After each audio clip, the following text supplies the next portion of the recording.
one thing that if had to do over again, would be much more cautious about. There's no question we were naive. We were ignorant of the fact that there were evil people in the world. The Ramseys lost their naivete and their privacy overnight. Reporters clamored for comment, and the fact that there was no comment didn't stop the tabloids. The supermarket press hounded them to the point of libel, they said, infiltrating their neighborhood, their church, even their cemetery. We've been And yes, remember, Patsy Ramsey did die of cancer. I believe ovarian cancer. I knew it was cancer, but I saw somebody in chat. So John is still out there.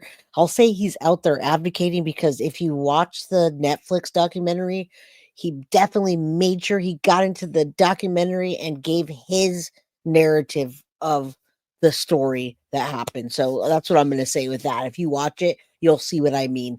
All right. After the segment, I am going to show you the Paris Bennett one. Paris Bennett, so you can see that kids do that to other kids. It's a very known one. It's like if I was pleading a case to you right now in court, I would cite this case. been under siege for almost 3 years. Hidden cameras were planted at the gravesite, hidden video cameras.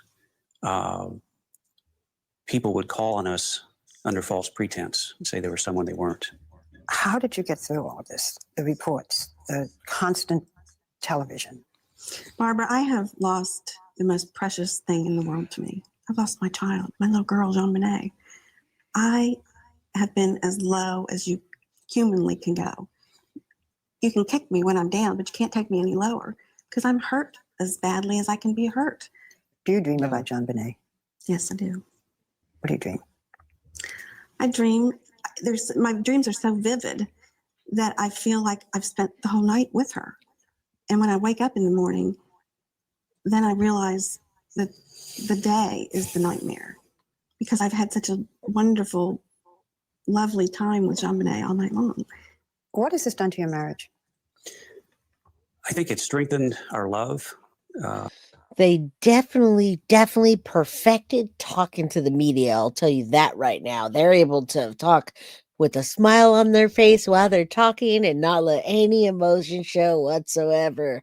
Very strange. That's just weird to me. But I mean, those seem like the kind of people that would, her being grown up in a pageant and women stay home and man, thank you, JoJo, for the one guilty of crime membership. They definitely have that down. And congratulations to whoever won it. All right, love you guys. Let's keep going. Hit the like button, guys. We have 233 people in chat, and the only way that we can get out to the interwebs, into the outer webs, interwebs, whatever you want to call that, is to hit the like button so people know I exist. Thank you. For each other. I can't imagine what I would do without John to lean on. Did either of you ever consider suicide? Oh, I have no, to admit don't that, say yes, I that. did. You did too? No, Yes. don't say But we that. have other children. They need us now more than ever. So we have to be strong for them. That's the only reason that we have to Wow. go on. By going on, I think she's talking about perpetuating this hoax. Let's also address body language. What category does it belong in? Powerful evidence or distraction? Here's a clip from my video, More Words Liars Use, explaining my stance on body language in this case and beyond. There might be some benefit to it, like Ekman and the micro expressions. However, in my opinion, the risks outweigh the benefits. The chance it will lead you down the wrong path by even considering it is too high. It's better to ignore it entirely, because we want to get to the truth. And the truth Wow. comes through people's words, because that's how we've evolved to communicate and how we've evolved to deceive. And I just want to make a caveat about this, because I see so many comments, well, we've evolved to use body language. Yes. If I smile, it means I'm happy. If I fold my arms, yes, it can mean I'm angry. But besides that, it doesn't really tell you much. I could be angry because I'm telling you the truth and you're not believing me. Or I could be Right. smiling because it's Duper's delight, or just because I'm happy to be on TV. So it leads you down too many wrong paths. When I hit play, Patsy's going to make another faux pas. The same exact one O.J. Simpson and the McCanns have made. See if you can... Wow. Okay, we're going to stop that for 1 second, because Spectral Whispers, this is the quote of the month, I'm going to say. What you're saying, I'm going to read it. Here's an interesting point. When a couple loses a child, it often drives a wedge between them, even if there are other children, unless there's something stronger holding them together. With that, I say Sebastian Rogers. That reminds me of the Sebastian Rogers case. And if they ever split apart, we're going to hear them sing like canaries, both of them. But yes, absolutely. That is an interesting point between the two cases here. So I'm just kind of correlating those two. I appreciate that. Spectral says, I was 9 credits away from a bachelor's in forensic psychology. I've been fascinated with it for years. All right, let me make everybody take their meds real quick. It's funny. It's a silly little take your meds fluff thing.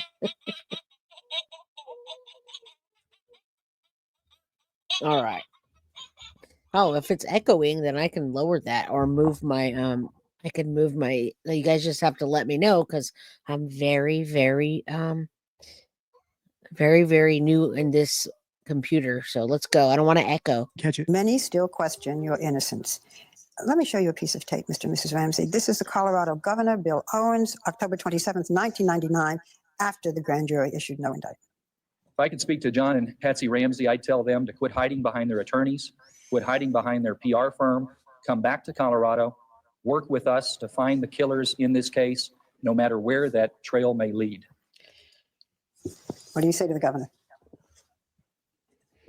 Governor Owens Yes. did what should happen to no one in a civilized society. As the chief of his state, he held up his finger, Thank you. tested the political winds, discarded 13 months of grand jury work, and for political gain said, oh, don't worry, we're going to get them. I would say to Governor Owens, I asked to meet with you before the grand jury was over. I asked to meet with you after the grand jury was over. You've spent 3 years investigating my family. What are you going to do to find the killer of my daughter? And I must tell you, before we say what are they gonna do before they find out, or only thing he wants is to find out who did it. Now we'll get back to that, but I can't control DD's echoing. So if it's me, I apologize. I tried to lower the reverb and lower everything up. So yeah, I noticed that with Deception Detective a little bit. All right. Thank you, Kimmy. I'm glad it sounds great. It's looking much better. And it should be. It should. These things they're not cheap. So thank you for everybody that's donated to my channel. Just know that I don't go on the web for anything else except to stream and then to put things up for the channel. I'm not like out there all day on social media or anything. So this computer's for me to stream these episodes. So thank you. The Boulder police would like this to go away. They would like to just close the books on it, pretend that none of it ever happened. But we are not going away. We are going to be their worst nightmare. Patsy and John Ramsey are hanging in there until the day we die. We'll be looking for the person that murdered our daughter. Mr. and Mrs. Ramsey, again and again in your book, you talk about your faith in God. If it weren't for our faith, there would be no hope of ever seeing JonBenet again. But we know that we will see her again in heaven.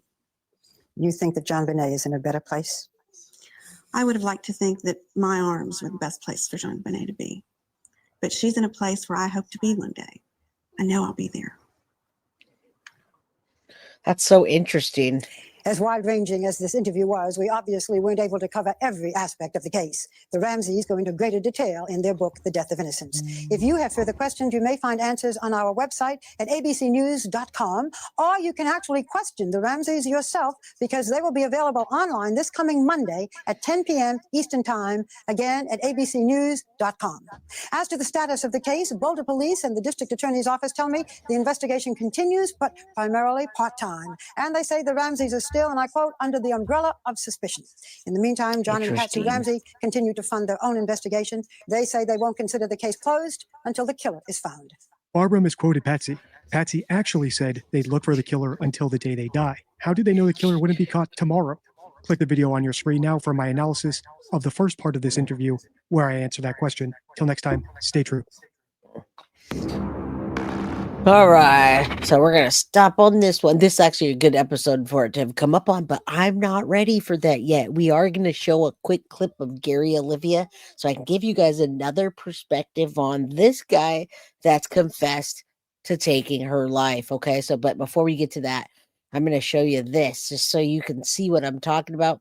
And if you know the case, that's fine. I'm just showing you a reference point. If my title name, JonBenet Ramsey, did her parents cover it up for her brother just know that that does happen. Young kids do that kind of thing, and parents do that kind of thing. So it's just a theory. I'm not saying I'm stuck on it. I don't have DNA to tell you, but here's my theory. And this is hold on, I put the wrong one on.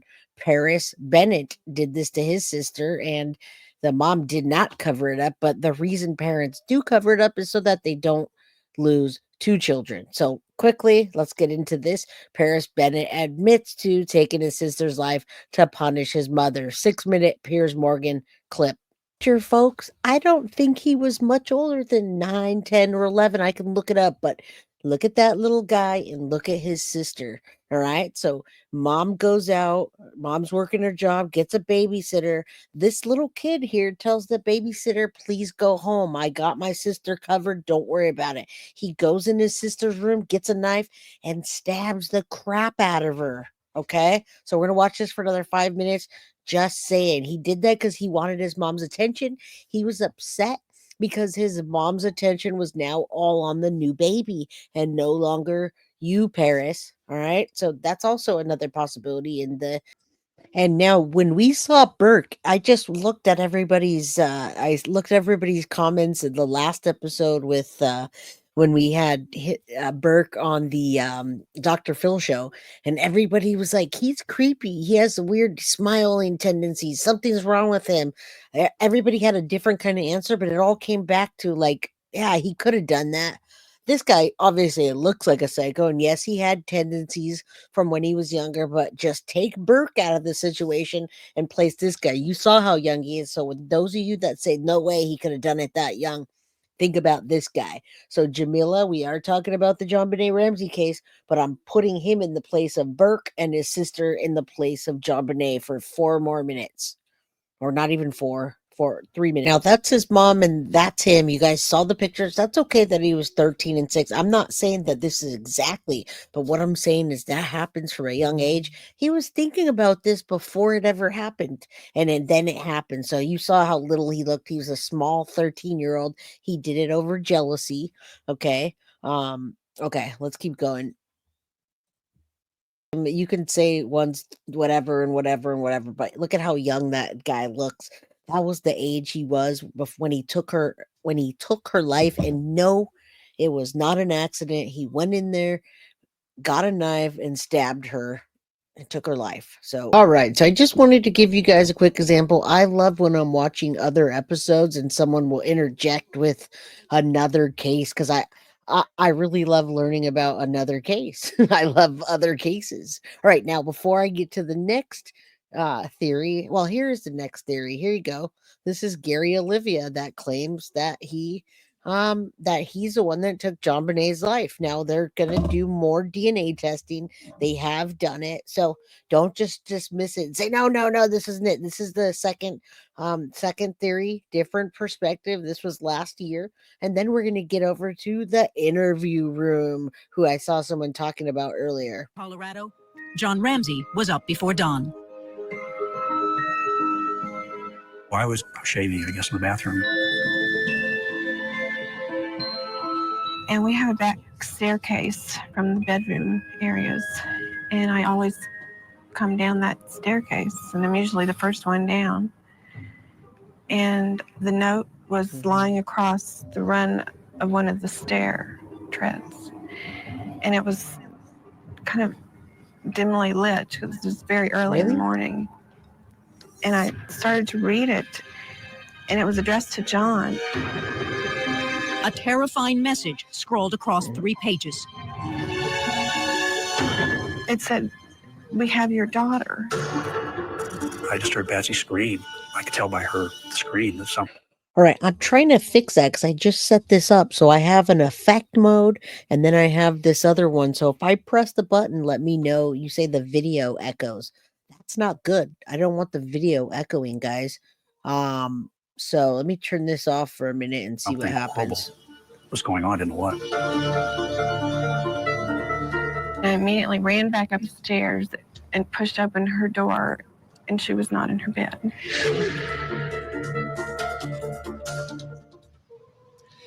JonBenet Ramsey was found dead, strangled in the Is basement it better of that now? home. Wasn't kidnapped. This case Still never. I just took the effect mode, and then there's something called Ducker. I took it off and switched it up. So let me know. Solved. No one's been held responsible since 1996, but some huge developments tonight we want to talk about. Let's bring in our special guest joining us in New York, senior reporter for the U.S. Sun, Luke Kenton is with us. Luke, great to see you. Thanks so much. Read your article. Wow. Let's talk about this development. It's a man named Gary Oliva. Gary Oliva, tell us what you found out about him, what his link is. All right, so Gary Oliva, excuse me, earlier I said Gary Olivia. Gary Oliva, this guy confessed to taking JonBenet Ramsey's life. All right, so here we go. Here's another scenario. So I say JonBenet Ramsey, did her parents cover up for her brother? Hashtag Netflix, hashtag documentary. You'll see in the documentary John pushing the narrative that some monster PEDO did it. Okay, so here you go. Here's a monster PEDO. Let's go.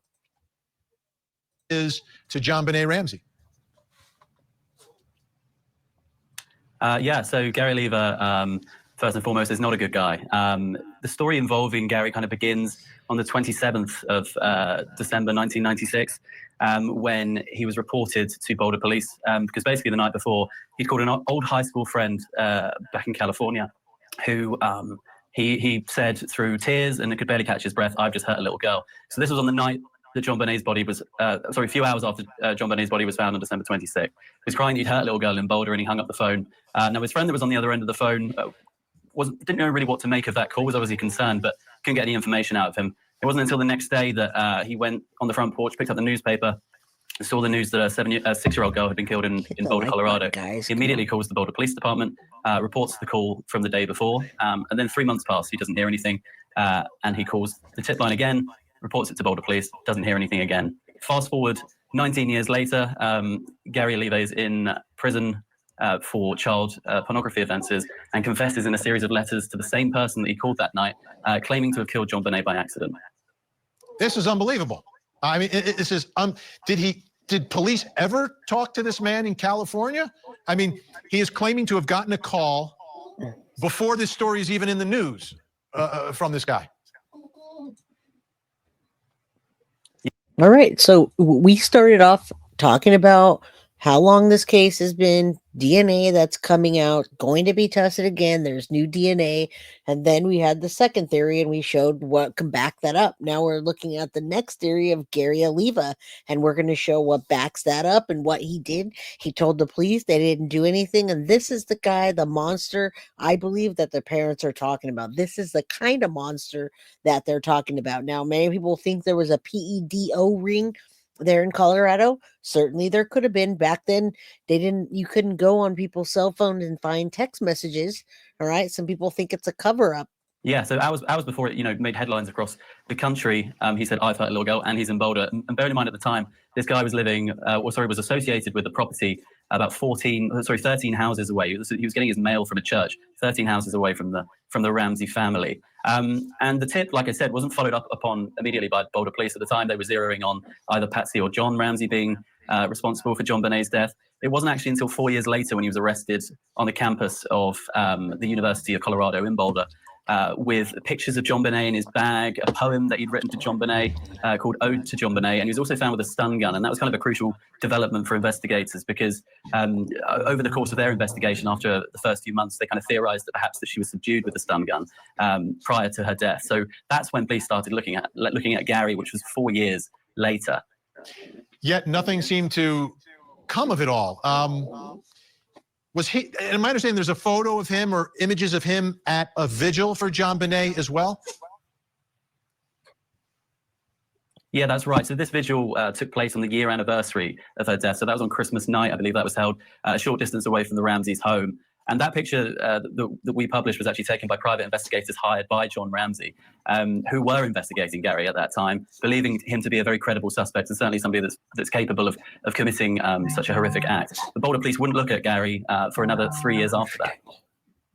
Unbelievable. One final question. How specific were the details in these letters, these alleged confession letters? Yeah, so the confession letters were written in and around 2019. There's roughly a dozen of them. One of them I can read you here. I've got it written down below me here. It says, I never loved anyone like I did JonBenet, yet I let her slip and her head bashed in half and I watched her die. It was an accident, please believe me. So, he's claiming that he killed JonBenet by accident. Whether or not you can take that at face value, who knows? That's for Boulder Police to investigate. They did acknowledge the confession letters when they were first published in 2019, but seemed to kind of brush them under the carpet. They said, we've heard this guy confess before and we've looked into it. There's no further updates in this case. But I think, certainly he's a character that John Ramsey was particularly interested in. I think he's certainly somebody that's worth having a second look at. Absolutely. Luke Kenton, U.S. Sun. Great job. Thanks so much, Luke. Appreciate it. So we got a couple more minutes on this. So there throws in here throws a wrench in the case, right? Because many of you are completely like either this person didn't do it or this person did do it or what have you. Hopefully soon we'll get the DNA testing back and it will be able to dispel some of these theories. I don't know if it's going to solve the case. I really hope it does. But in the meantime, we're going to look at all angles. As soon as this is over, we're going to go to the interview room, which is very interesting. We're going to get back to that ransom letter. All right, folks, let's bring back in our think tank. So, to me, right, we had John Mark Carr, who did the initial confession. They brought the guy back from Bangkok. I went out there, everyone out there. Unbelievable. At the time, the biggest moment in court TV history when John Mark Carr first appeared in court in the United States. He didn't do it, right? It was just, a little whew. So, to me, the key to this whole thing seems to be, if you don't mind, I'll go to Erica first. You guys mind? Seems to be this phone call. And I don't know if you can go back to 1996 to track phone records. Right. Probably can't. But to me, that is the key. That's what makes this a little different. Yeah, I mean, listen, I'm so glad that as time progresses, we're getting more information. I mean, finally, we got something that's giving us some indication of who possibly might have done it, because it's been any and everybody that's been blamed for this. This is my new anecdote when I get asked about beyond a reasonable doubt and sufficiency of investigations. This is the most investigated case of my life. And here we had a report immediately, then 3 months. And next, we're going to get into the interview room. You guys are going to be like, whoa, more information. And welcome, Ashley. Good to see you. I'm glad that you saw that. He's crazy, yes, but you have somebody going to the police saying they did it. And I don't think they've really looked into it, but I wonder what the DNA is going to say about that. Right, we're almost done with this clip. Later, never heard back. 4 years later, maybe we'll look at it. Now, 19 years later, and people ask about how we trust our criminal prosecution system and how we get to reason this. I believe in our criminal prosecution system, but 19 years later, it's too much information that we can never prove. Just can't be done. Way never beyond into the exclusion of every reasonable. Yeah, I think that's the problem, right? Proving it, but trying to figure out who could have been responsible. All right, folks, programming note. JonBenet's father, John Ramsey, will join us live Friday night to discuss the latest in this investigation. We'll talk about this man Friday night. All right, now keep in mind, he is the one that pushed the narrative completely in the Netflix documentary. It's him that's talking. It's him narrating. It's him they keep going back to. Obviously, the mom is no longer alive. Now we're going to get into these guys. This guy, Dr. Gary Bricado, they've been spending lots of time on this case, and they think it out, and they use evidence. This is talking about how the ransom note figures into the evidence. Now, that's a huge piece, you guys. It's a huge piece of the puzzle because of how the paper was, the analyzing of the writing. Why would that match up to someone in the house but not be involved? It doesn't make sense. What's up, Ashley? He could have totally done it. Check DNA ASAP. I agree. We at the beginning of the episode, we said that we're working on the DNA. They are working on it anyway. All right, if you guys just came in here, do me a favor. Hit the like button, subscribe if you haven't, and then hit the notification bell. I have another episode coming tomorrow, and then Saturday at 6 p.m., another episode. I haven't quite decided, but tomorrow I'm going to do we're going to talk about the Slender Man case, you guys. We haven't seen this in a long time where somebody gets not guilty by reason of insanity, and then they're almost ready to come out. And on top of that, I say they, that's perfect. One of the defendants is now transgender. So, and she's actually convicted. So I wouldn't call her defendant. She's transgender and she wants out. She thinks she's ready. I think she's not ready. I don't think they should let her out. But you guys, we're going to talk about that tomorrow. Good to see you, Carly. Did you just wake up? All right.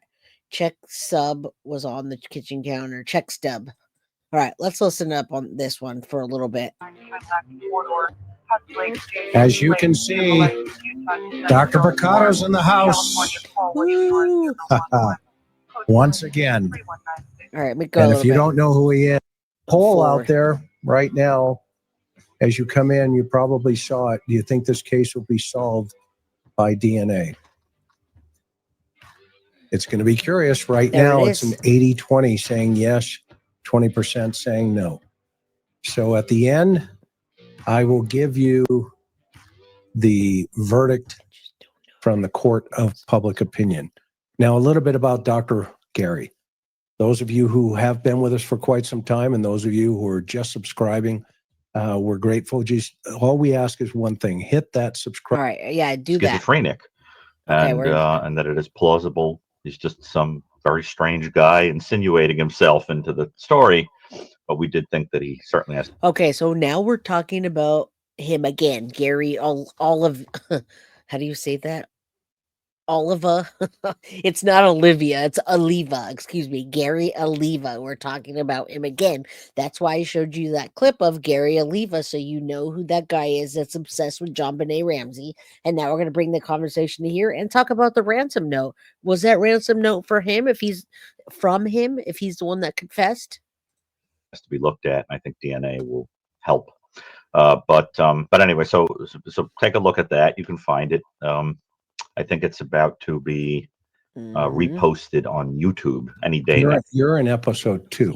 I'm in episode 2. Did you see it, Chris? Yeah, I haven't seen it yet. It hasn't. 2 hasn't come out yet. Oh no, it was out. It was live Friday. Oh, I don't have TV. Remember? Oh, so you'll see it. You'll see it when it comes out. I'll see it. I literally have to watch everything after the fact, but it is going to be great. Also, another thing before I forget. Before we talk about tonight's topic, and tonight's topic is going to be sensitive. Again, there are. I thought we already talked about it. Come on, guys. The Sheriff Luna down there. I know Jim, who is the LAPD chief, and they're knee deep in a lot of problems. So we hope the very best for them. We hope for so many lives and their lives. Knowing yes, prayer for LA, guys. Prayer. All right, come on, you guys, get to the top. I should have timestamped this. So Chris, I think you'd agree that that was a radicalized person. Yeah, and as Tina just says, we all need to put our seatbelts on. That's what I always say. That's what I say. Over put your seatbelts on, dead, folks. And that mass murder, and you're the expert. That is my nightmare scenario. Because they already tried the plane stuff, but that's another topic. I don't want to get off into that lane because tonight we're going to talk about JonBenet Ramsey's criminal investigations. So okay, let's go. I kind of get stuck in a lot of different things. But that said, yes, this is the approach that we take when we come to trying to figure out, okay, how does this thing work, right? That's what does awesome. it look like? What does it smell like? What does it feel like? And one of the places we start, and I've talked about this many times, but I put this slide together here so that everybody can actually see what exactly we talk about when we talk about the victim's continuum and victimology. So one of the first places you always have to start is you have to look at the crime scene in its totality, but more importantly, you have to start with the victim. And you have to take a look at that victim and say, what is this victim telling us? Okay. And so in the victim. Okay. And if you lost because they're fabulous, but they're I'm like, I sped it up. We're talking about JonBenet Ramsey still.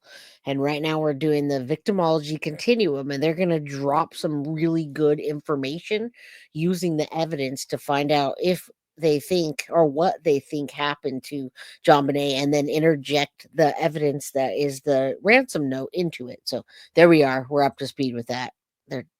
I like people that talk really fast. So We have to keep that in line. Now, does that mean it could be a family member? Of course it does. Does that mean it could be the handyman? Of course it does. There you does go. It mean it could be the caterer's family or the caterer? Of course it does. That because there has to be what we call a contact point. There has to be a cross. Okay?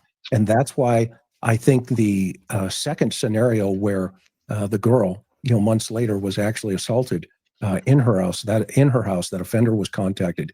That individual had a contact point with both JonBenet and that victim.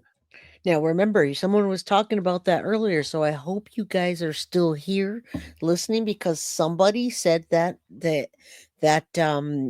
there was somebody in that same neighborhood or in that area that happened to. Yeah, I do love the in-depth, slow way they analyze. I do. It's definitely a deep dive, but in my brain, it's going this fast, and I'm like, I already know what you're going to say. Just spit it out. Okay, so that's what they're talking about right now is the person that was in close proximity that had relation to both of the girls at their dance studio. So that is something that any investigator would take into consideration right away. Yep. Now, if we change this environment, situation, circumstance, just by moving, okay, a couple of things. Let's say this victim was out at 2 o'clock in the morning wandering around the neighborhood. Okay, that would obviously change the environment. And if the neighborhood is a medium or a high risk, then that's going to move everything towards the right. Okay, if the child in the middle of the day is riding through an area like the Las Vegas Strip, hypothetically, okay, that's a high risk environment for that child. Okay, if you were to take into consideration all of the other problems around those types of environments, and that means we would lean more towards the stranger opportunity. That there's a higher probability that the higher risk there is a stranger involved. So I think comfortably all of us can look at this and you make your own conclusion, but I have made a conclusion. This is a very low risk situation based on my training and experience. And I think that then we have to start looking at circumstances that would keep it in that low risk environment. So any other thoughts, Gary, before I keep moving? Well, modus I don't know operandi. to what degree we're going to be talking about the suspect now, Oliva.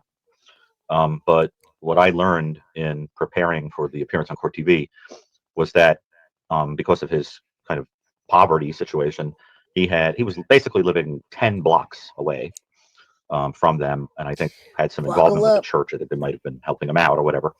And I suspected he might have seen her there if he was guilty, if he's involved. But what's really interesting that I learned that I did not know until this Court TV appearance is that he is seen on film at the memorial 1 year later. Yeah. Did you know that already? I Did you hear that? No, I heard about that. Are you shocked? No. Gary Oliva was at the memorial. Are you guys shocked? Actually, many people are shocked when they even hear about Gary Oliva. I was trying to show you guys the pickle, but you can only see his eyes. And thank you, Ashley, for the $9.99 super sticker. It all helps, especially since I just went out and got a new computer. So thank you. All right. Very crazy, right? Right? It's like, why can't they just match the DNA to it?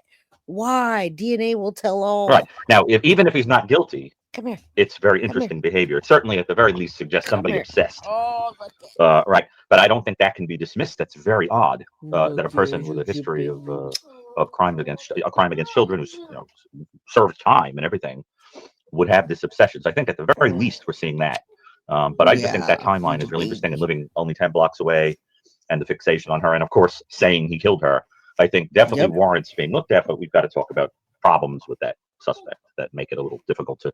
But anyway, one other thing I think I definitely want to say is that when we did the last video on JonBenet, we got a lot of comments where people kept saying the mother's handwriting was matched to the ransom note. Well, actually, the suspects didn't. You're always going to find somebody who thinks so, but at the time, they almost all viewed her as not being involved. And the really interesting thing is that I heard recently, I read, it was published, that 2 experts compared the Gary Oliva letters to Michael Vale and found that they matched the ransom note. But no one seems to say that when they're pointing out that some people say that the mother's handwriting matched. So we're going to have to talk about all these issues.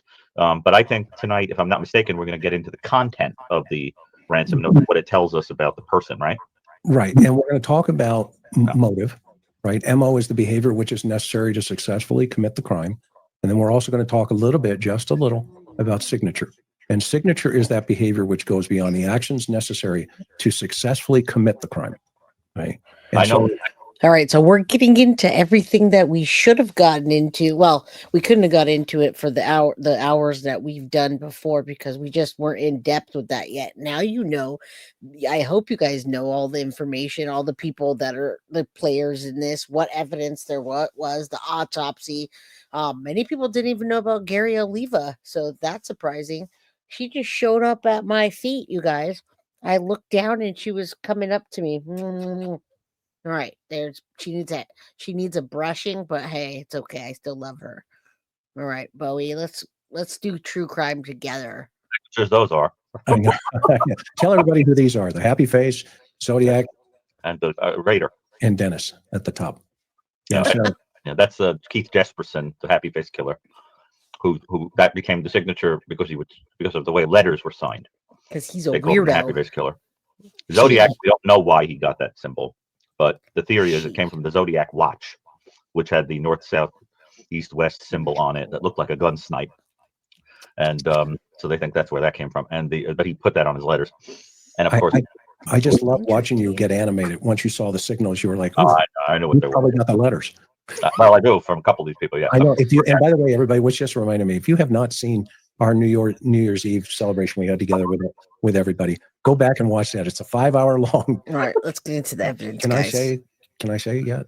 You just say whatever you want. Yes. Why not? Okay. Just joined the foundation. We're not only that, and he's the godfather of homicide. I mean, he's written the best manual. I have the 5th edition of his manual. And anyway, we're going to try to get him on the show here. He said he would come on, which is going to be a home run. Everybody, he is like the man. A living legend. He is a living legend. Homicides, Chris. Him and Jigsaw John are the two most living legends. Well, John's not with us anymore, but Vernon is in the world. We're not talking about in the United States. We're talking in the world. I know Vernon's worked well past. All right, let's talk about the theory of exchange and transfer. Yes, let's talk about the theory. Take traces of the victim in the scene with them, and that's going to be important because there's a lot of talk about how trace evidence goes from one place to the next, and when you have an absolute destruction of the initial scene, i.e., cross contamination. And by the way, here is Vernon's latest book. I'll put it up here for everybody. Yeah, it's some read. I'm enjoying it like crazy. Yeah, I'm about a third through it now. I did a lot of reading today. The godfather of homicide. There he is, and he is. You can order it now. I just picked it up on Amazon, so you can go get it on Amazon. Yes. And when he shows up next week, you'll know. I love these guys, but Lynette, he's meandering around the topic. I'm like, come on here. I want to hear about the theory. Let's go. We're right so close. Come on. Oh, all right. Know a little bit. Come on, after man. they get somebody that they say you wrote the note, and the person says, yeah, I did it, and here's the reason why. Until that time, what we do is we stay focused on the criminal investigative analysis aspect, and what we are going to learn even more about is the saliva that was discovered. There you go. Hopefully that DNA, and thank you so much, Misty, for that. That DNA in of itself will tell some story. Maybe not all of the story, but it will tell some of the story. So this theory of exchange and transfer is whatever goes in, you're taking in as an investigator. All right, guys. So Rosie Ruiz thinks that Burke did it. Rosie, shout out to you. Snee, thank you so much for the one guilty of crime membership. We could definitely use some help this episode. We're kind of lagging. I'm trying to get these guys to come to the point, but this is really important to talk about the saliva. Thank you, Snee. Yes, Rosie, some of us think Burke did it as well. Go back and watch the beginning of it because it will give you a good understanding. We appreciate you. I don't want you to get knocked out for spamming, though. So, we hear you. Whatever comes out could be two things. That also applies for the suspect. Whatever comes out could be things that you screwed up as an investigator or that the suspect left behind and screwed up by leaving it behind. So we have to keep that into first and foremost about what's going on inside of this house that particular day, that evening. And they are. Let's talk about the three theories that have always been floating around. Okay, four guys. Theories, again, from the top.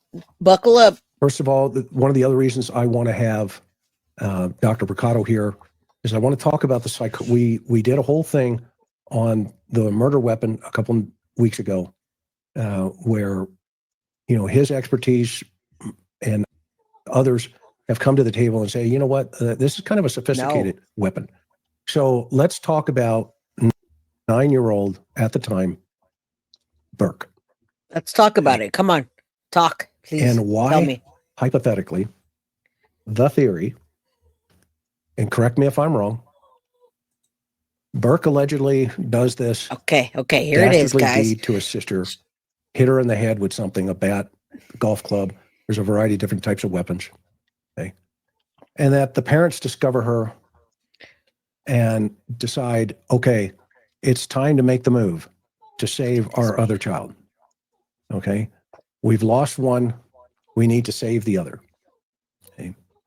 So, Gary, thoughts on that particular theory? Burke does it, torturing his sister, hits her in the head. It's a cover-up. Well, what do you guys think? That one of the things I've talked about quite a lot is this idea that I sort of named, that I studied and then named elimination murder. And in elimination murders, cover-up is the name of the game, right? So I've studied quite a number of cases where people come up with bizarre, cover stories about outsiders coming in and doing something or whatever. What's very interesting is that in those cover stories, almost without exception, what is staged is a pretty rapid murder. Somebody came in with a gun and shot so-and-so, somebody killed him on the street with a car, that kind of thing. But what you don't see is a cover story where somebody is tortured to death. That's a very strange thing. Like, in other words, you don't. So certainly what would be ridiculous would be the idea that, the kid kills them and you come up with this story that, a stranger must have come in and tortured the kid to death. And, that's a weird cover story. I mean, I don't know what other cover story you would have with the way she was found, but I've just never heard. Okay, so now we're getting to the meat of it, y'all. The sloths are picking up their pace. The sloths over there meandering their way to the theory. And that isn't on theory. I was thinking that earlier when you guys were talking in chat and someone said, Burke smacked her in the back of the head and broke her skull. And then the other person said, no, he didn't. He was too young. That is a weird cover-up. If he did that, how in fact do you think he did that? Which part did he do? Did he do the garrote part and then they smacked her with the thing to make it look like that was part of it? Or did he smack her with the thing and then they did the garrote to make it look like it was some mad scientist outside, some mad crazy man? What is it? So I love that they're finally getting to it. There was DNA Wolfpack under her nails. Where's this mad crazed guy that did that? That's what I want to know. So let's keep going. Finally. Heard of that before. It's strange because what you would think would happen is that if you found out that one of your children did that to the other child, you'd be so horrified you wouldn't want to live with that kid anymore, because you would think we're living with someone who's capable of doing the most horrendous thing in the entire world, and it's unforgivable. Yes. And the tears would be flowing out of your face, even because you'd have to live with the other kid that you believe did such a thing. And I just think it strikes me as too preposterous that that's the case. I just don't think so. I mean, Chris, if you as a parent had one kid do that to the other kid, you wouldn't be able to hold back the tears and cover it up, and then live for years with a person that did something like that with no problem and fearlessly. It's an absurd story. And that was my point with Paris Bennett, you guys. That mom could not even, she's still scared of him to this day. You guys should go back this weekend and watch the Paris Bennett documentary. That shit made me cry.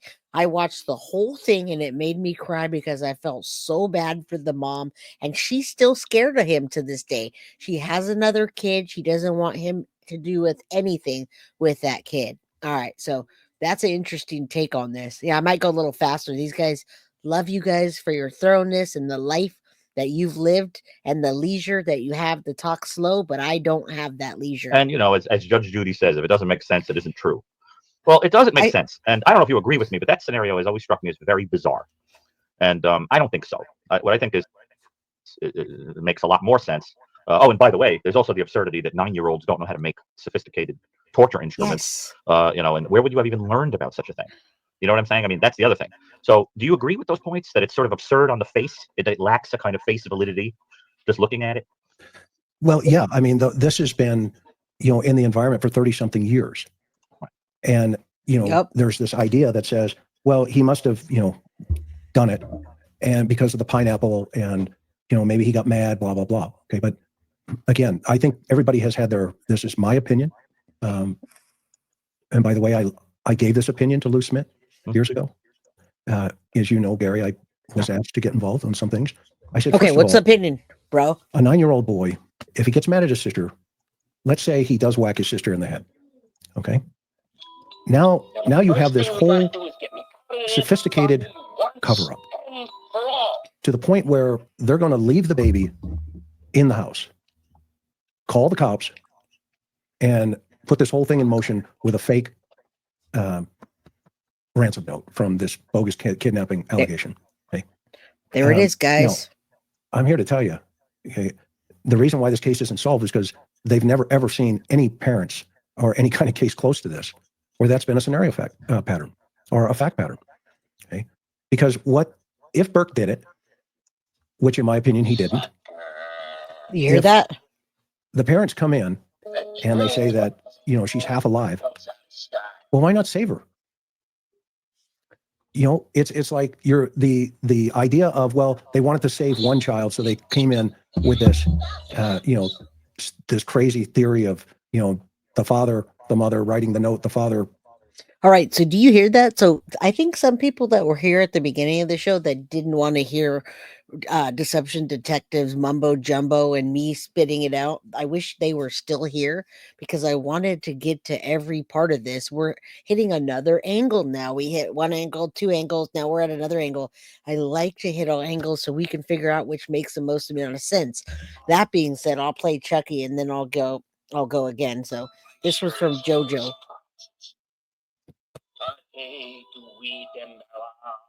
Give me the power, beg of you.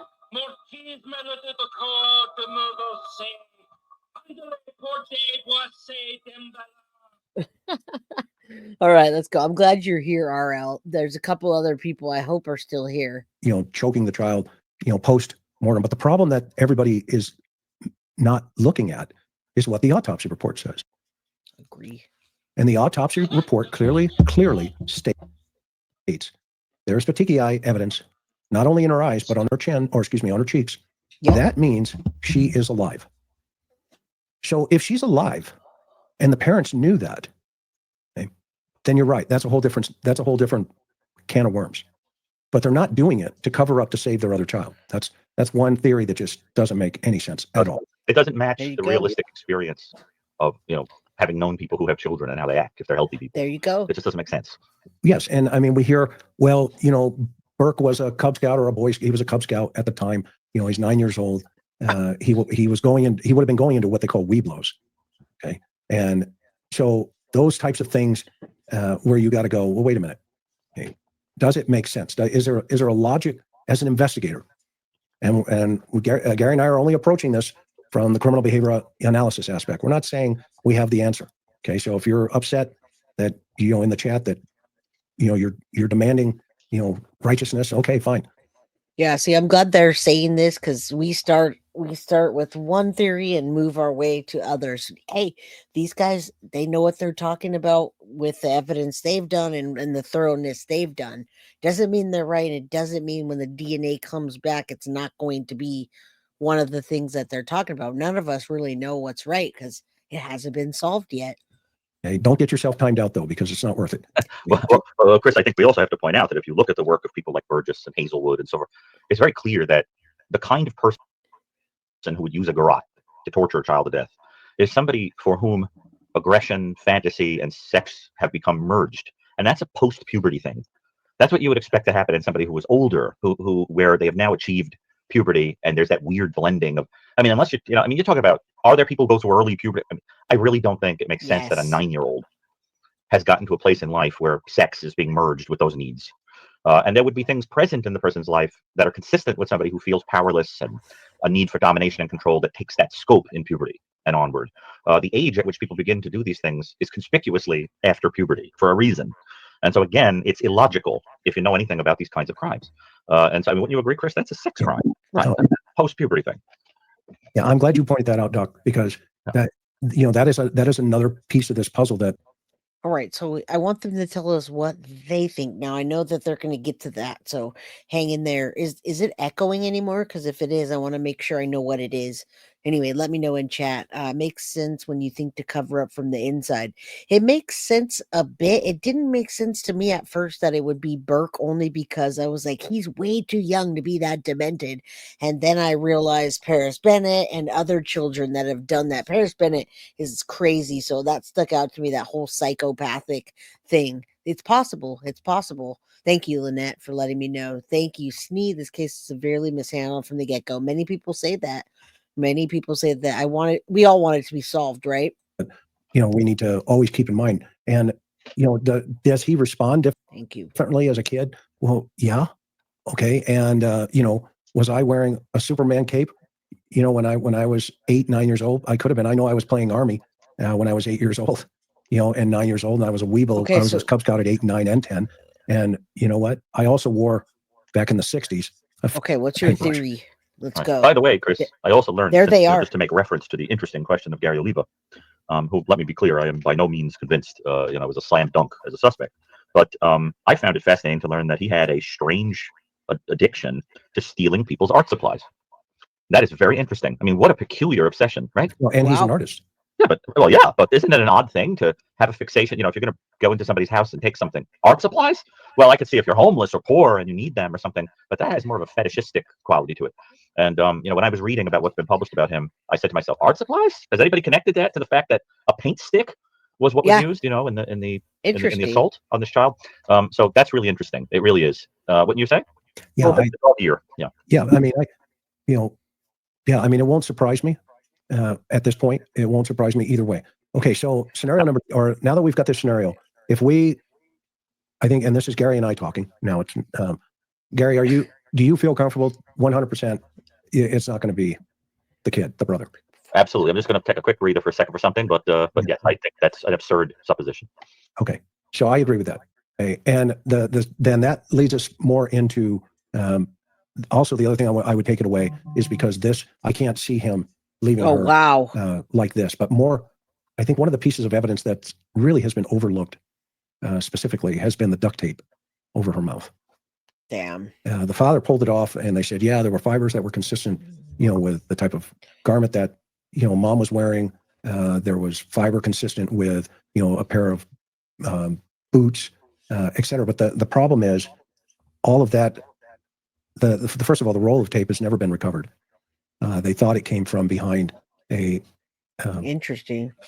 photograph or a painting that was down in the cellar there. Actually, the reason I'm doing this and I'm even covering this case at all is because I do think that this case can be solved. And it's only because of the DNA evidence that they're testing and why this case is back out again. Because this is an unsolved case that's been out, that's been flying around for years, right? This is like Summer Wells and other cases that we don't know if they're ever going to be solved. But when they get DNA or they have DNA and this new technology came out that can solve a case, I'm absolutely right that I think it can be solved or at least put to bed what kind of DNA evidence that they have or who it is or what. So now remember, I told you children play with other children and they're handsy with each other. So the DNA could have been from a kid she was playing with like the day before at school or whatever. Who knows? I know Reese comes home a lot of times with little nicks and scratches from the playground, but we want to know what that DNA is from. If they have the DNA that they say was in her underwear, who does it match to? What's going on? So it's 28 years, I believe. It was either 26 or 28 years. I graduated in 97, 96, 97. Yeah, we're the same age. So I don't think this case is like Summer Wells. This is a case that is 28 years old and is unsolved. Well, Summer Wells is unsolved. And when I say Summer Wells, it's like we don't know what happened to Summer Wells. So in 28 years from now, when no one knows what happened, but we're blaming the parents, I don't see how you say it's not like Summer Wells, because we're blaming the parents right now, and it's not 28 years later. But you guys have welcome to your own opinions. I'm not gonna go back and forth on that. And you're welcome, Deanna. Let's keep going. By the way, we looked into the hand there, and they said it was a heart, but it looked more like letters, you guys.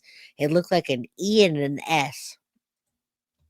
But we have to think about, okay, first of all, you have to look again at, okay, let's talk about mom. Okay, let's talk about mom for a moment. Well, the What are DNA your will feelings lead about mom, somewhere. Gary, just as we get in towards the note here? Well, I think we should look at the note and then talk about the. But what I'll say is that because I do not think the mother was involved, I always thought there was a great tragedy that woman probably went to her death feeling accused by part of the population for a long time, and it's a terrible thing. I mean, cancer on top of losing your child and being accused of murdering your child is pretty bad. I know that a lot of people are convinced of the involvement, and so I'm just going to say, I can't have an oracle where I can say for sure, but I never thought so. And I know that John Douglas, chairman emeritus of our foundation, right, and the Mind Hunter, I know he went and looked into it and knew the family, and he was convinced they had no involvement at all, and that there was totally inappropriate suffering on the part of that family. Wouldn't you say, Chris? I mean, if they are exonerated, the public owes more than an apology to that family. If they were involved, well, then that's a whole other story. But to me, everything in my instinct, which I must say tends to be pretty accurate, and everything in my knowledge base points against it. But I think when we read this through, we're going to get a sense of some things that are very weird about this ransom note. Not the least of which is the length. If you know anything about ransom notes, they don't tend to be that long. So I mean, the first thing that jumps out immediately is how strange that is. And you notice also that it's directed only to the father. But there are a few things. But I think we should dissect it, really, like literally read it and dissect it, because I think that's what the audience wants us to do, frankly. Okay, so the good news is we're going. Yeah, we'd love for you guys to dissect it. Let's get into a topic. Their topic today was the ransom note. How it figures into evidence. So let's look at that a little bit for about 15 more minutes. I appreciate you guys so much for hanging in there with me. I didn't expect to go an hour and 46 minutes today, and I am. So we'll probably make it to about 2 hours. I appreciate y'all's dedication to this case and to all true crime and being here with me. You guys could be anywhere else, but you're here with me. This is the third theory that we've got into today. So very interesting, right? Very interesting. I told you I like to look at all sides of everything. So never accuse me of one thing, because I never just focus on one thing. I might give you my opinion, but I'm open to other possibilities for sure. I've got it blown up here. Good. In clear writing, and we'll get to the other stuff there in a second, right? All right. So, Mr. Ramsey, listen carefully. Well, is this case sensitive, like where the capital C is and carefully matches a capital C on the handwritten, like it's matching perfectly? As Sherlock Holmes said, that there's nothing more important than trifles. Those little things do matter. So is it listened carefully with a cap? Okay, so it's a lowercase c, but in the transcription is a capital C. Okay. All right, bud. Just let's go. Way to go, Gary. It matters, don't you think? I'm teasing you. Yeah. It does matter, but come on. I was Mr. Ramsey. Listen carefully. We are a group of individuals that represent a small foreign faction. We respect your business, but not the country it serves. At this time, we have your daughter in our possession. She is safe and unharmed, and if you want her to see 1997, you must follow our instructions to the letter. You will withdraw $118,000 from your account. Yep. $100,000 will be in $100 bills, and the remaining $18,000 in $20 bills. Make sure that you bring an adequate size attaché to the bank. When you get home, you will put the money in a brown paper bag. I will call you between 8 and 10 a.m. tomorrow to instruct you on delivery. The delivery will be exhausting, so I advise you to be rested. If we monitor you getting the money early, we might call you early to arrange an earlier delivery of the money, and hence an earlier pickup of your daughter. Any deviation of my instructions will result in the immediate execution of your daughter. That gets me right there, because they did deviate from that and they called everybody and their mama over, you guys. So that's such a different story in itself. And I hope they touch on that right now, because why would you do that? I would never do that if I thought I was going to get my daughter back. You will also be denied her remains for a proper burial. The two gentlemen watching over your daughter do not particularly like you, so I advise you not to provoke them. Speaking to anyone about your situation, such as police, FBI, etc., will result in your daughter being beheaded. If we catch you talking to a stray dog, she dies. If you alert bank authorities, she dies. If the money is in way marked or tampered with, she dies. You will be scanned for electronic devices, and if any are found, she dies. You can try to deceive us, but we are familiar with law enforcement countermeasures and tactics. You stand a 99% chance of killing your daughter if you try to outsmart us. Follow our instructions, and you will stand a 100% chance of getting her back. You and your family are under constant scrutiny. Now, I can't wait to hear what they have to say to that, because we actually looked at we compared the letter with the writing, but now they're going to tell us they don't think the family's involved. So how are they tying this in? That's what I want to know. As well as the authorities. Don't try to grow a brain, John. You are not the only fat cat around, so don't think that killing will be difficult. Don't underestimate us, John.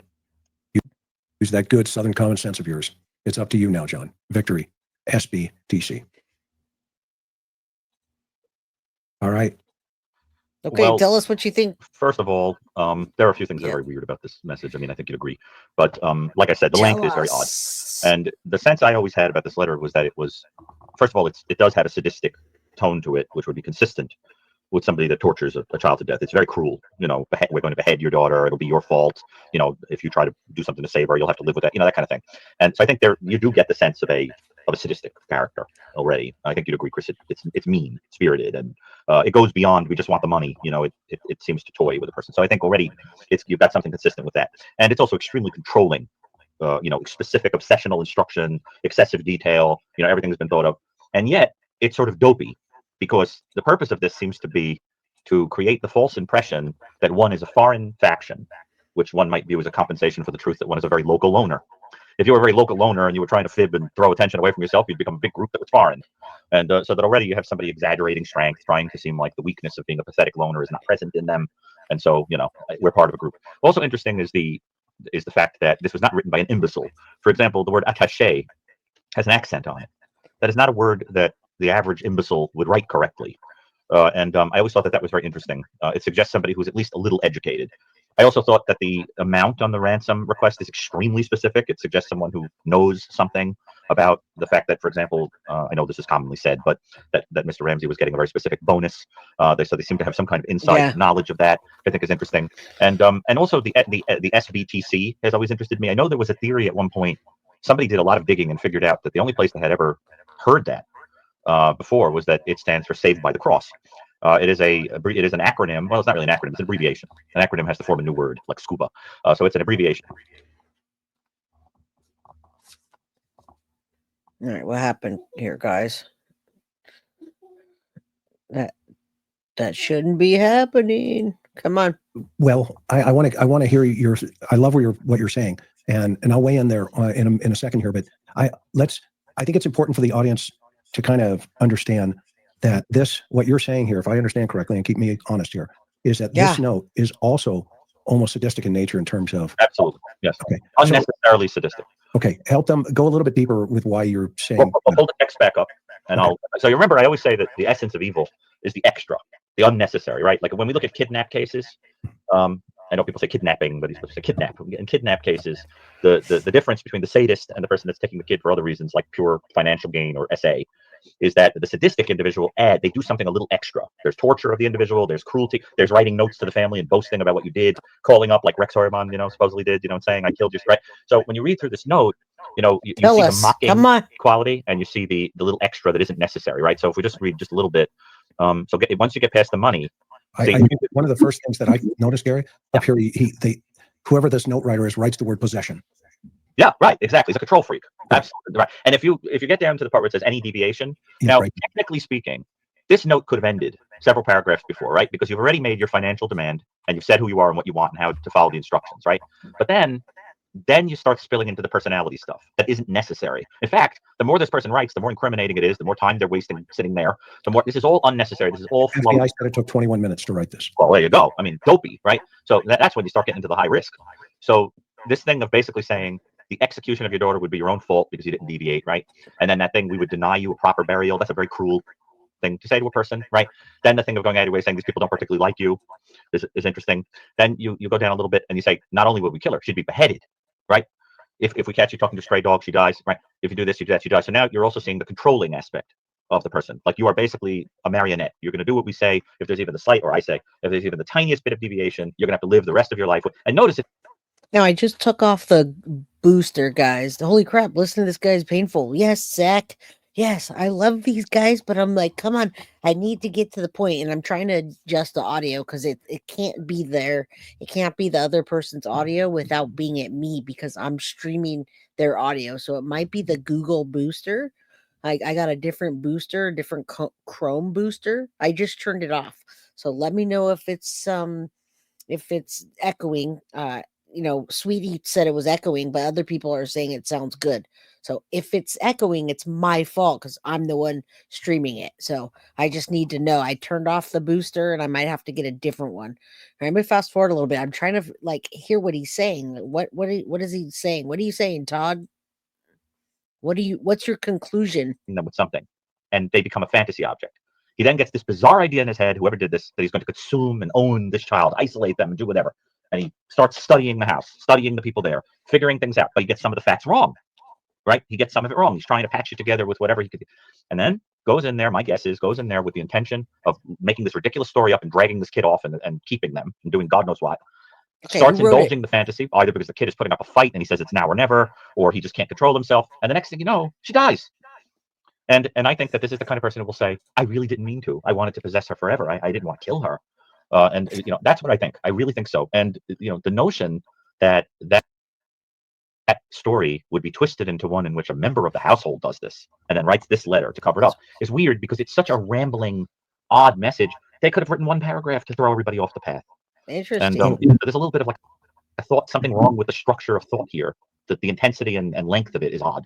Okay, so if we stay on the table true. here with putting a puzzle together, right? It sounds like we've got a couple of pieces that we can say from our training and experience.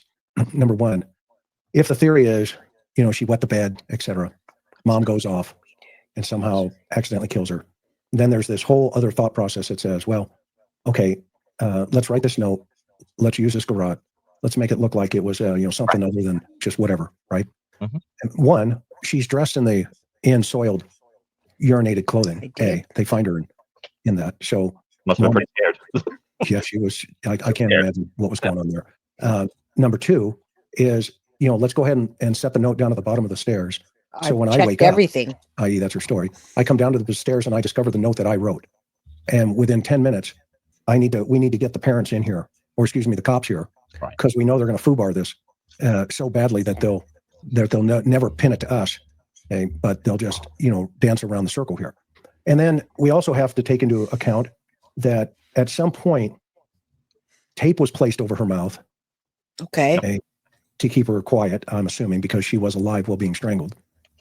And that everybody knew at some point when the tape was removed that the dad would be the one doing it, and et cetera. I mean, I'm not buying the mother on this one in terms of the perpetrator, the mother. Mothers do not generally kill their children unless they are psychiatrically disturbed.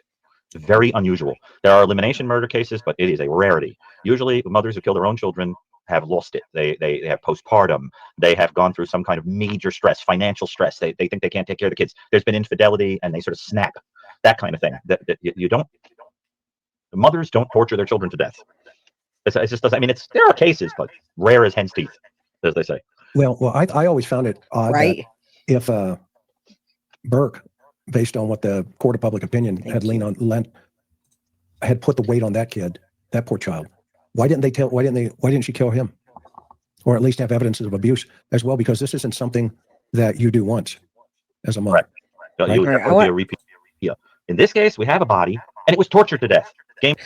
All right, so that's where they are so far. They have a body that was tortured, and it's a very unusually long ransom note, which we all know. And if you go on the theory from other people, somebody got in the house and they used the obvious thing is they use their paper, they use their stuff, they use the stuff inside of the house so that they wouldn't be detected, and they could put that on these people. That's what I'm understanding, but I'm just waiting to Come on, guys. Come on, get your theory out, buds.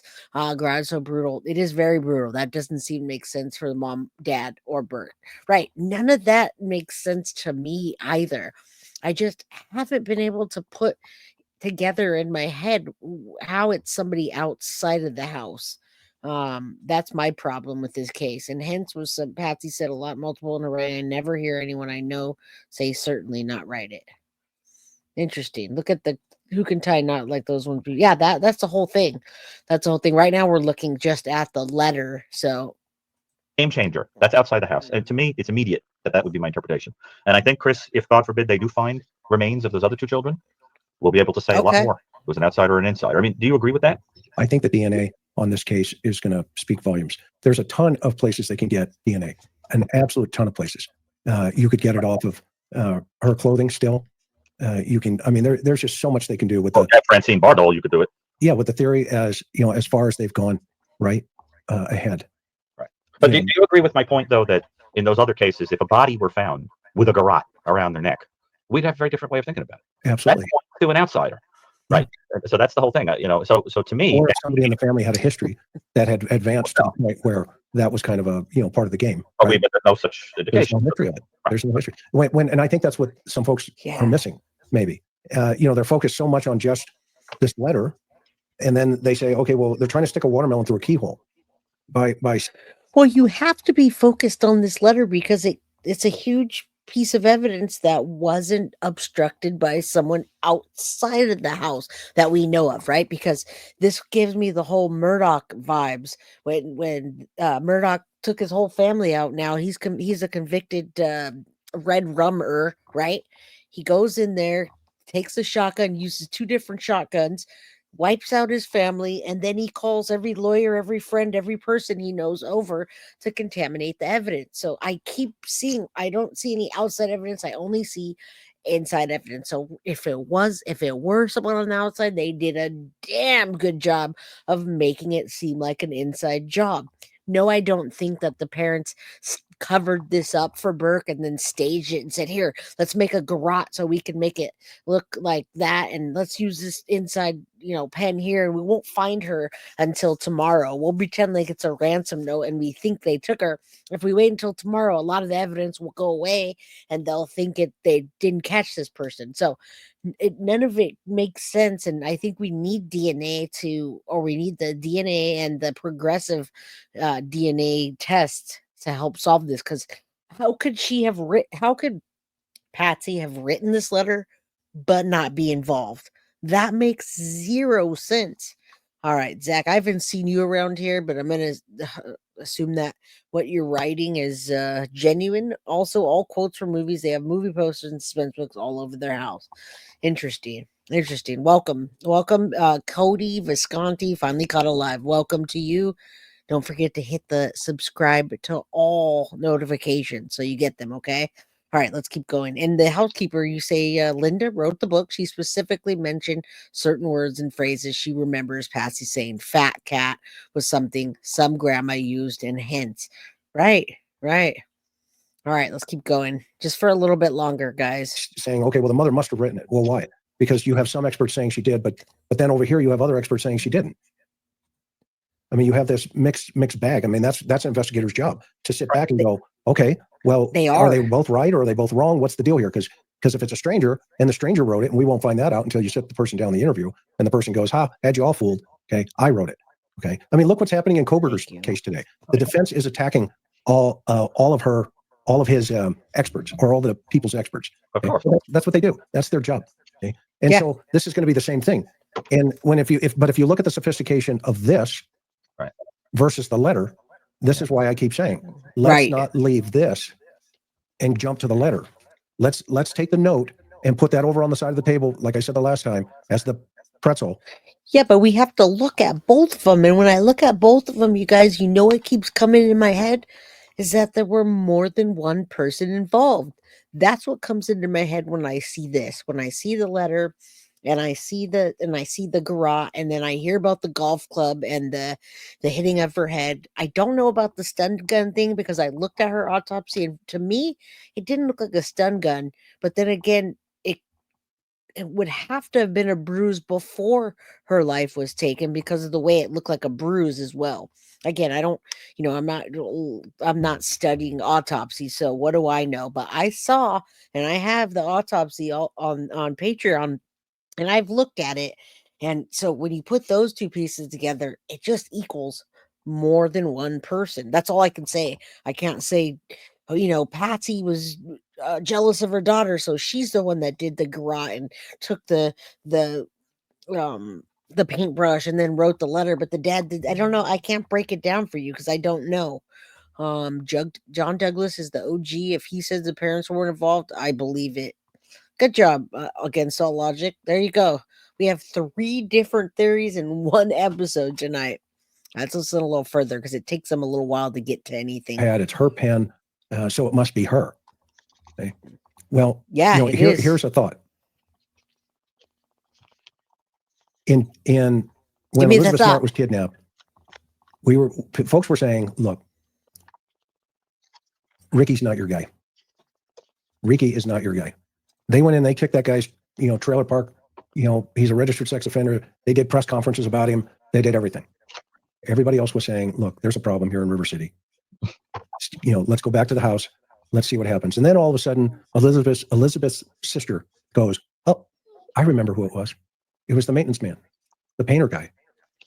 And lo and behold, they start looking for that guy, and there is Elizabeth in El Cajon, California, wearing a veil with that guy.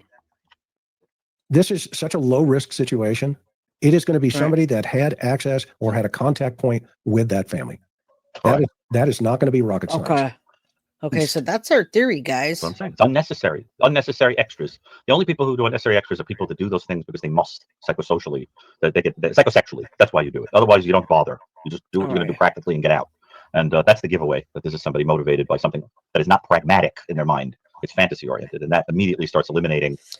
Okay, so I don't think that we need to listen to another hour of these guys. I love them and it's great. I can listen to them and just chill out and not have to listen to anything else for 3 hours.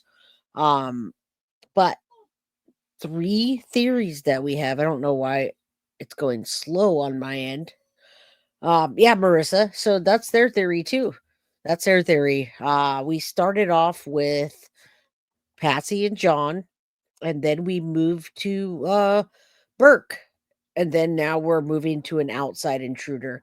I don't know why my background's going slow. It's driving me nuts, you guys. Let me see something. Let me take this off. I wonder if I take this off and go in black. Woo! There it goes. So now it's not doing that anymore. That's interesting. Let's see. Let's see what this looks like. What's up, guys? I'll do that so it's not eating up my internet. All right. So, guys, check this out. Yeah, 3 different things. We really need to you're right, Amber. We're going to say right there, we need to think about this very much, even deeper, because every single person that we've seen on this episode tonight, and every single person that's in chat has many different scenarios and they can't all be right. So what we want to do is follow the case, see the new things that come out, probably go watch the Netflix documentary if you haven't. Maybe it will help to convince you or anybody what's going on in that case. John narrates that, in my opinion. He narrates the tone of that whole series. So let's do that, and then we'll keep up on what's happening, and I'll keep you guys posted. Yeah, great conversations. Thank you guys for being here tonight and spending, 2 hours and 7 minutes on a Thursday. I thought it was Friday, on a Thursday night with me. Where was the break-ins on the street that week? I don't have that information on me, but I know there were. I didn't say break-ins necessarily. I just said crimes in that area. It was known that there were crimes in that area. So that's where we are. It was either someone on the outside that did it in the area committing other crimes. It could have been Gary Oliva. Gary. We'll just call him Gary. All right. It could have been Gary. It could have been Burke and the parents covering up, or it could have been someone that we just don't know about. So it has been that long. Thank you for your time, Jay. Yeah, it's been really long. complex knot. This case is pretty heavy. That's why. All right, you guys, thank you so much for being here and chatting, etc. Hit the like button on your way out. And if you like the way I present true crime, then go ahead and share my stuff, okay? I'm going to actually call my internet company right now and see if I can go any faster on internet. Love you guys, and I'll see you tomorrow, 4 p.m. Pacific Standard Time, 7 p.m. Eastern. Love you guys. Thank you, Kylie, Life Artist, Rosie, and all the mods. Have a good night. Mwah. See ya. Guilty of crime. I want to thank you for watching. If you enjoyed my content, please share this video, like, and subscribe. You can also follow me over at Facebook, Instagram, TikTok, X, or Gmail. If you'd like to donate to my channel, you can use Cash App or Venmo or PayPal. Thank you very much in advance. Guilty of crime. Are you guilty of crime?